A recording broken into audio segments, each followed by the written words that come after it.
আসসালামু আলাইকুম। Transfer pricing বা স্থানান্তর মূল্য এই চ্যাপ্টারের উপর আমি আজকে 2 নম্বর ক্লাস নিব। আজকের ক্লাসে আমরা শীটের 5 নম্বর অঙ্কের সমাধান করা শিখব। আর শীটের 4 নম্বর অঙ্কটি তোমাদের হোমওয়ার্ক থাকবে। ওকে, স্ক্রিনে আমরা 5 নম্বর অঙ্কটি দেখতে পাচ্ছি। এখানে বলা হয়েছে a company has two production department. একটা কোম্পানির কাছে দুইটা উৎপাদন বিভাগ আছে।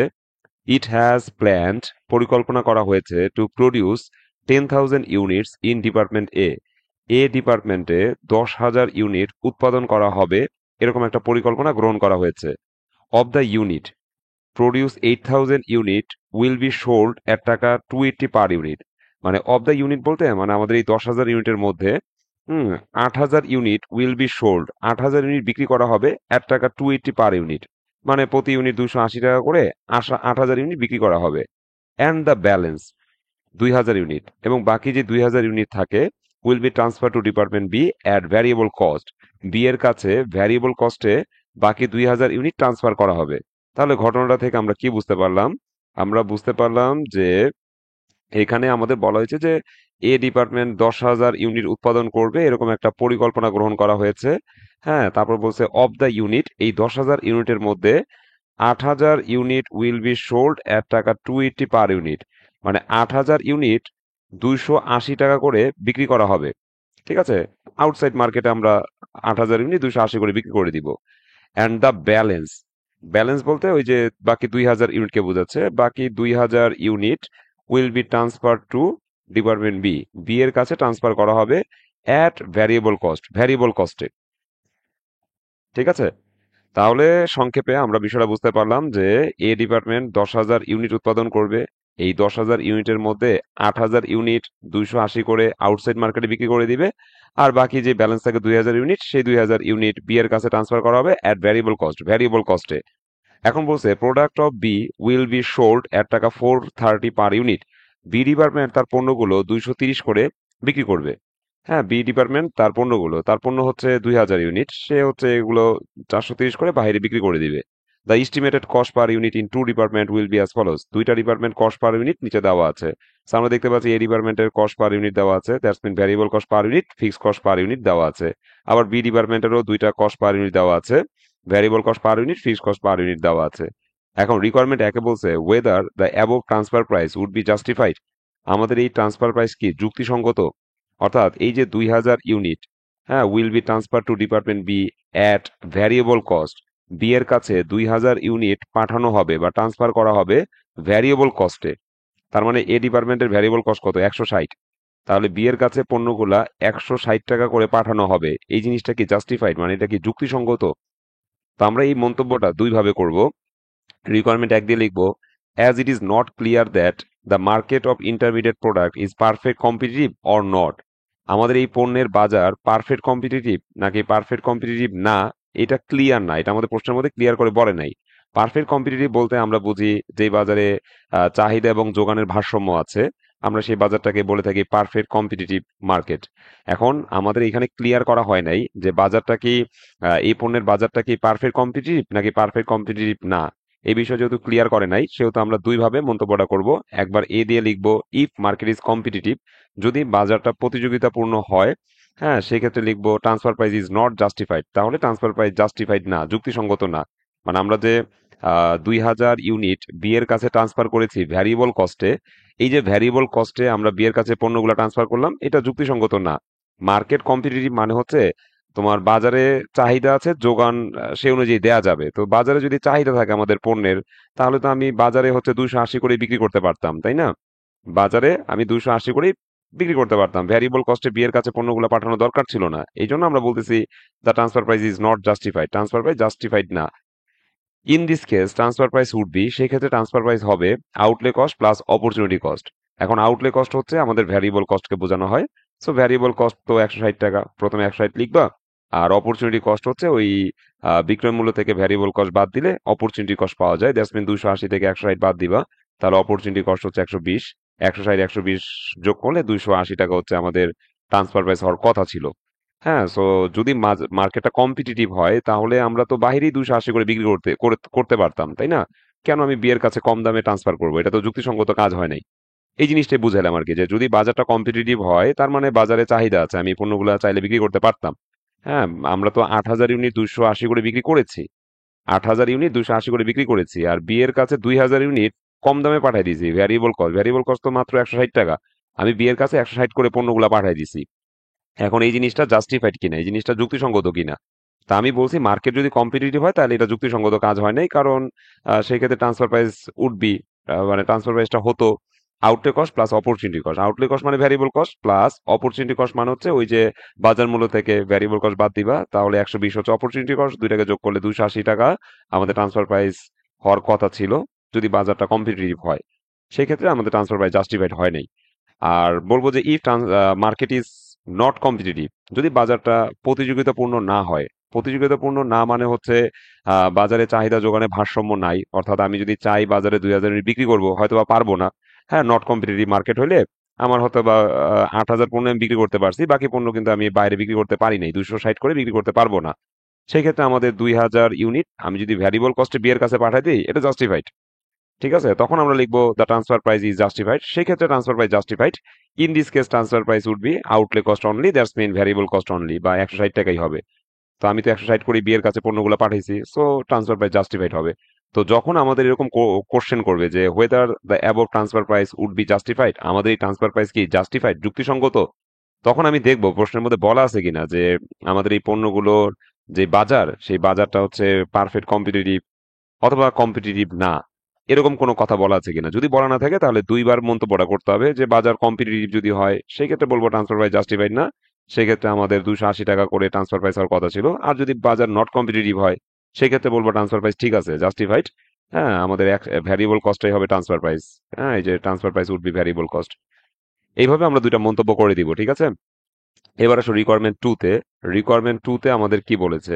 আচ্ছা, রিকোয়ারমেন্ট টু তে বলা হয়েছে whether the selling of the entire production of A ডিপার্টমেন্টের সকল প্রোডাকশন, ইন্টার বলতে আমরা সম্পূর্ণ বুঝি। হ্যাঁ, so whether the selling of the entire production of A ডিপার্টমেন্টের সম্পূর্ণ প্রোডাকশন যদি বিক্রি করা হয়, হ্যাঁ, উড বি প্রফিটেবল, এই কাজটা কি প্রফিটেবল হবে, লাভজনক হবে বাই ক্লোজিং ডাউন বি, অর্থাৎ বি ডিপার্টমেন্টকে ক্লোজ করে এ ডিপার্টমেন্টের সকল প্রোডাকশন মানে 10,000 ইউনিট পুরোটাই যদি আমরা বিক্রি করে দেই বাহিরে, এটা কি প্রফিটেবল হবে?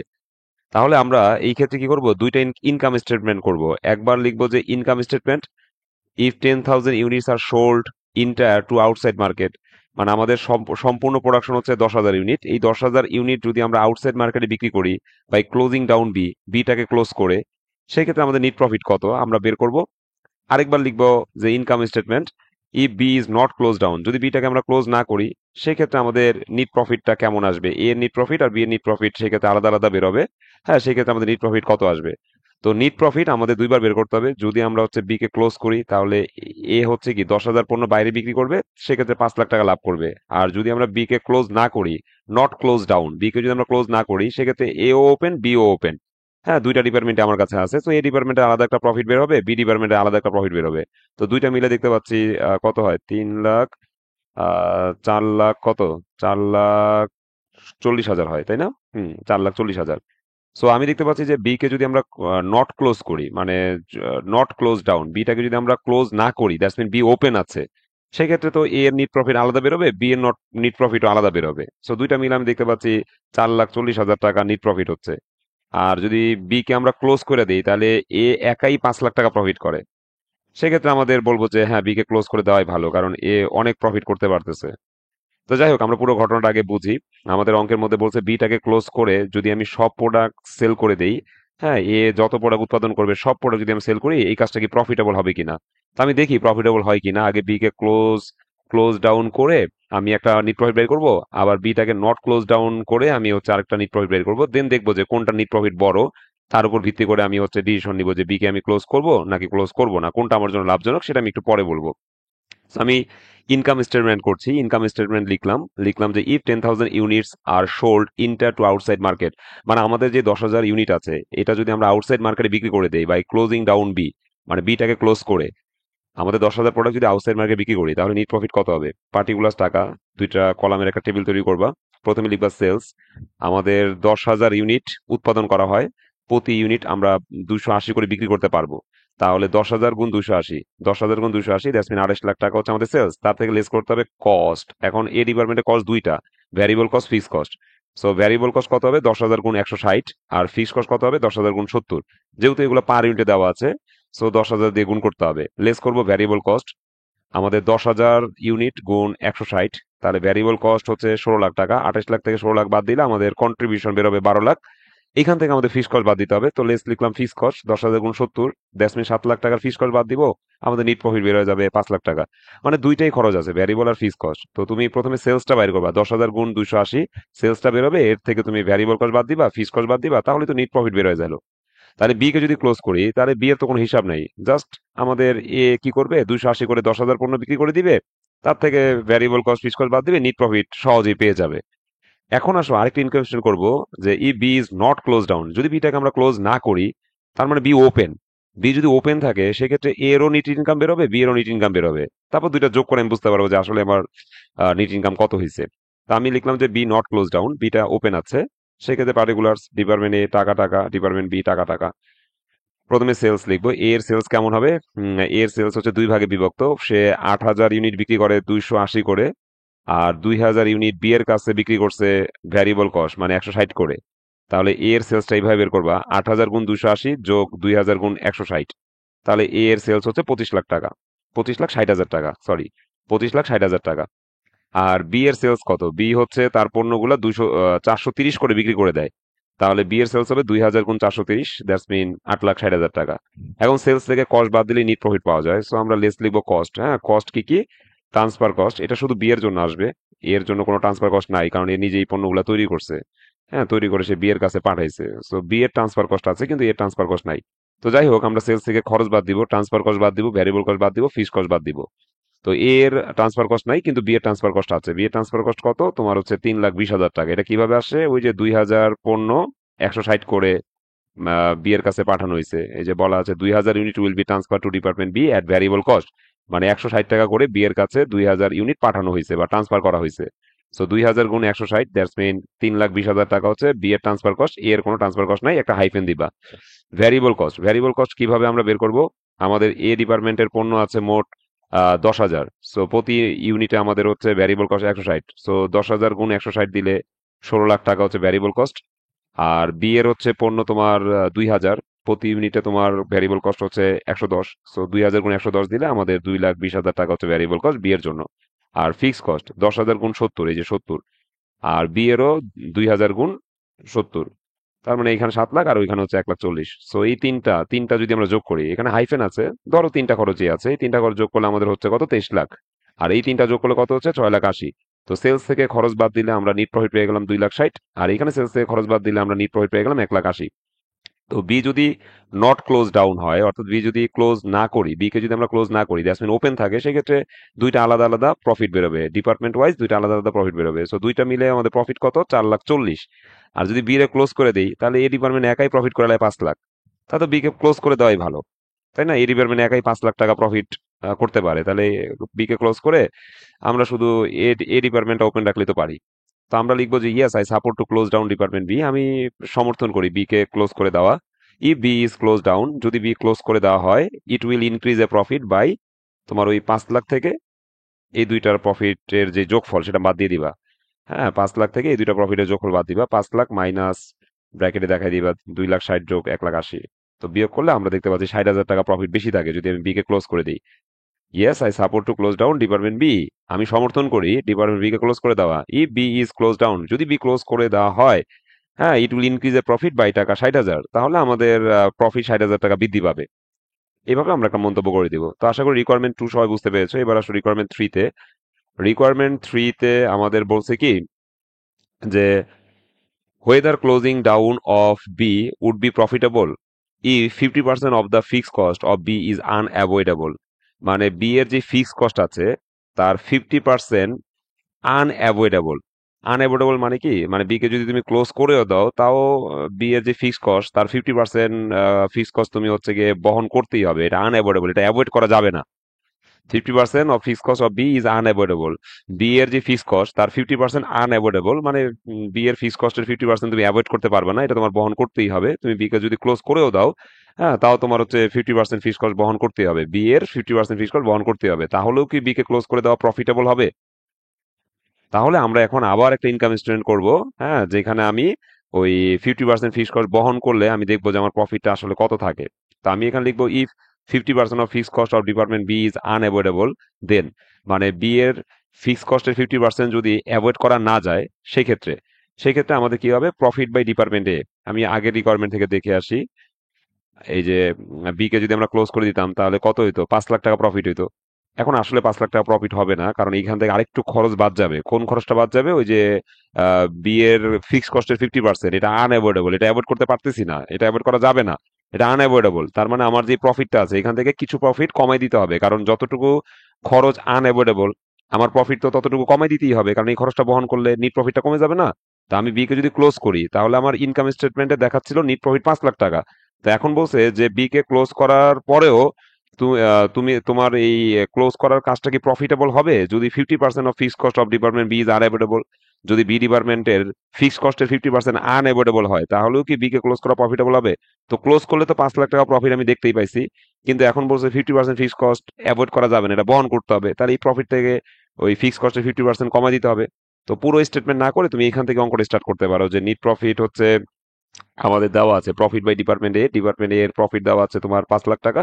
এখন আমি খালি জাস্ট লেস করবো half of fix cost of department B, B ডিপার্টমেন্টের ফিক্স কস্টের হাফ, অর্থাৎ 1,40,000-এর হাফ, দ্যাটস মিন 70,000 টাকা যদি আমরা হচ্ছে বাদ দিই তাহলে নিট প্রফিট আসে 4,30,000। এখন কি আমি বি কে ক্লোজ করা আমার জন্য প্রফিটেবল হবে? না, এখন প্রফিটেবল হবে না, কারণ ক্লোজ করলে আমার প্রফিট হচ্ছে 4,30,000, আর যদি ক্লোজ না করি সেই ক্ষেত্রে তো আমার প্রফিট দুইটার যোগফল হচ্ছে 4,40,000। তাহলে ক্লোজ না করাই তো ভালো, কারণ ক্লোজ না করলে দুইটা মিলে আমি 4,40,000 টাকা প্রফিট করব, আর ক্লোজ করলে আমি 4,30,000 টাকার প্রফিট করব। তাহলে ক্লোজ না করাই তো ভালো।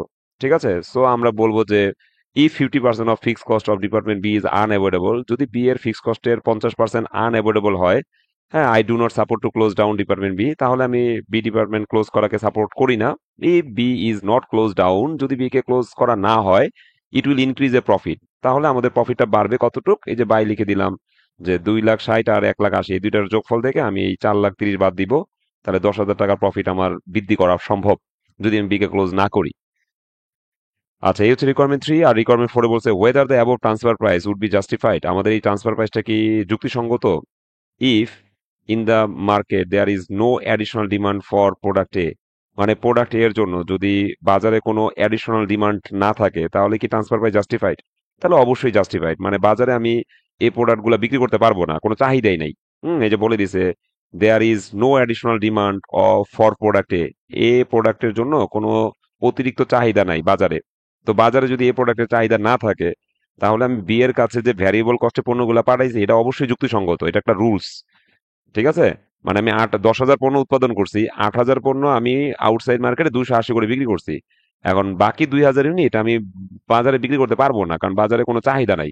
তো সেই ক্ষেত্রে আমি এই 2,000 ইউনিট বিয়ের কাছে ভ্যারিয়েবল কস্টে পাঠাচ্ছি। হ্যাঁ, সো এটা যুক্তিসঙ্গত, এটা জেনারেল রুলস। তাই আমরা রিকোয়ারমেন্ট 4 দিয়ে লিখবো the general rule for transfer pricing is that where there is no competitive market, যখন প্রতিযোগিতাপূর্ণ বাজার থাকে না, মানে ওই যে বাজারে কোনো চাহিদা থাকে না পণ্যের, হ্যাঁ, the transfer cost would be outlay cost only, transfer price হবে হচ্ছে ভ্যারিয়েবল কস্ট শুধুমাত্র, আউটলে কস্ট আর ভ্যারিয়েবল কস্ট একই কথা। হ্যাঁ, so they are so the transfer price টাকা 160 ইজ জাস্টিফাইড, সেক্ষেত্রে আমাদের ট্রান্সফার প্রাইস 160 টাকা, এটা যুক্তিসঙ্গত। এইভাবে আমরা একটা মন্তব্য করে দিব।